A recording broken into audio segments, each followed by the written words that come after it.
Guys, sinabot kami ng ulan. Dito pa lang kami sa Sa Alpha Mart Highway. Arko pa lang ng poblasyon po ato.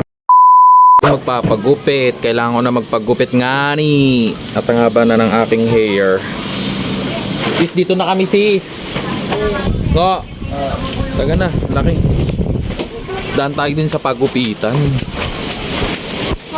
Pagupitan. Kanina galing kami dun sa ating mga dun mga barbershop. Ano daw? Daan tayo sa barbershop. Ang haba na ng hair ko. Walang water ngayon dito sa sa Barangay Pulido. Pulido, walang tubig! Walang tubig guys. Dami nag-aabang. Si Mika yun. Nag-aabang ng water. Mga nag-aabang sila guys ng tubig dito. Dito sa Barangay Pulido, gabi walang tubig, ilang days na. O sige na, dito na kami. Ako'y magpapagupit. Saan ba yung susi ko? Wag na, dyan ka na. Mamaya, babalik naman kami dito eh. Babalik kami dito. Si Mikay Tomboy. Kaya nga eh. Guys, nakalis na kami doon. Nandito na kami agad sa Barangay Pulido. Ayan. Kita nyo naman ang daming balde. Wala silang tubig dito. Tapos wala pa silang kuryente.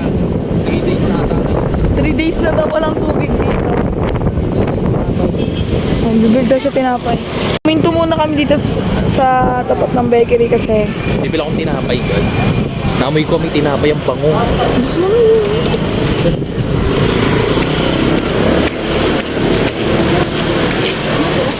Ano ito sa Ano sa inyo? Ano yung naamoy ko ang bango? Ano yung bagong dito ko? Ito magkano dito? ayan, masarap. 4 pesos. Ano nga po din? Ito yan eh. Ito. Ayun na, let's go. Ito yung pagupitan. Nag-isip siya kung dyan na lang daw ba. Ano ba? Sabi ko sa'yo doon na. Sa may salo na lang. Doon nga kay Gracia. Maganda ba doon? Maganda doon ako. Tingnan mo nga doon. Ayun o. Sige, taga doon na lang tayo. Kay Gracia na lang. Mukhang maganda naman na ito. Perfect ata.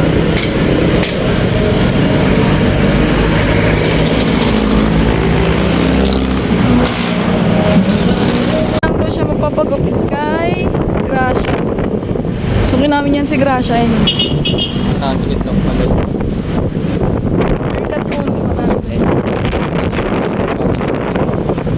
Kasi no choice. Maganda naman magupit dito. Parking niya lang. Ayun guys, dito kami sa loob.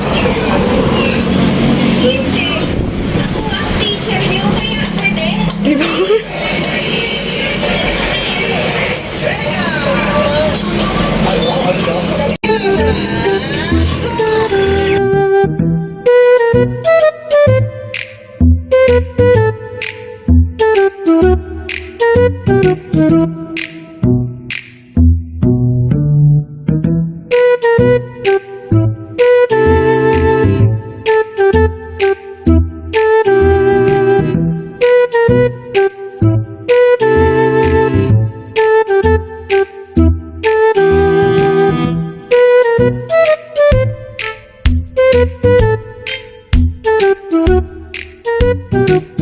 siya magpagupit.